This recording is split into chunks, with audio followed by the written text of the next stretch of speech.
منیژه جمال در شفاخانه بزرگی در پاکستان بستری است. دلیل اخراج منیژه جمال از چینل یوتیوب اجمل حقیقی چی بوده است؟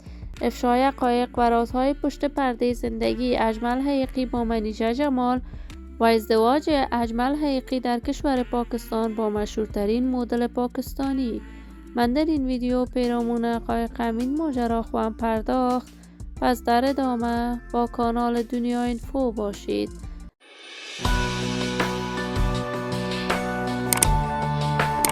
سلام و سلامتی ایام به کامتان باد. شما را خوش آمدید میگم و یکی دیگر از ویدیوهای جذاب کانال دنیا اینفو.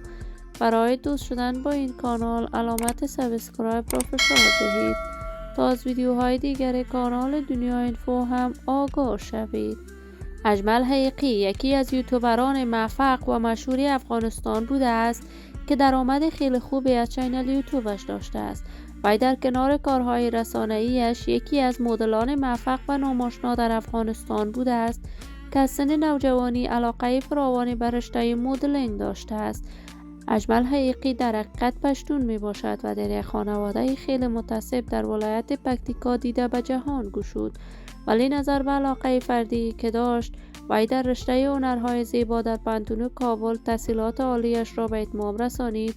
وی در یکی از پانتون‌های شخصی در کابل هم در رشته ژورنالیسم تحصیلاتش را به اتمام رسانید. اجمل حقیقی در افغانستان برندی از لباس‌های به نام خودش ساخته بود و همیشه می‌خواست لباس‌های افغانی را برای مردم و جهانیان به نمایش بگذارد. اجمل حقیقی در افغانستان با دختران و پسران فراوانی کار می‌کرد و گروهی از دختران جوان در افغانستان نزد اجمل حقیقی مدلینگ می‌کردند.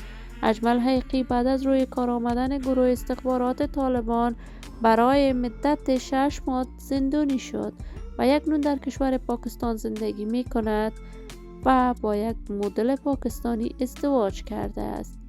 منیژه جمال از چینل یوتیوب اجمل حقیقی اخراج شده است. گریه و ناله فراوانی در صفحات مجازی انجام داده است. اکنون منیژه در شفاخانه‌ای در پاکستان بستری است و دلیل بستری شدن منیژه جمال تاکنون معلوم نیست، ولی من آرزوی موفقیت، شفایابی و صحتمندی برای منیژه جمال از بارگاه عزت الله عزال تمنا دارم. عزیزان و همراهان خوبم، شما هم نظریات نیکتان را در بخش کامنت با من شریک بسازید.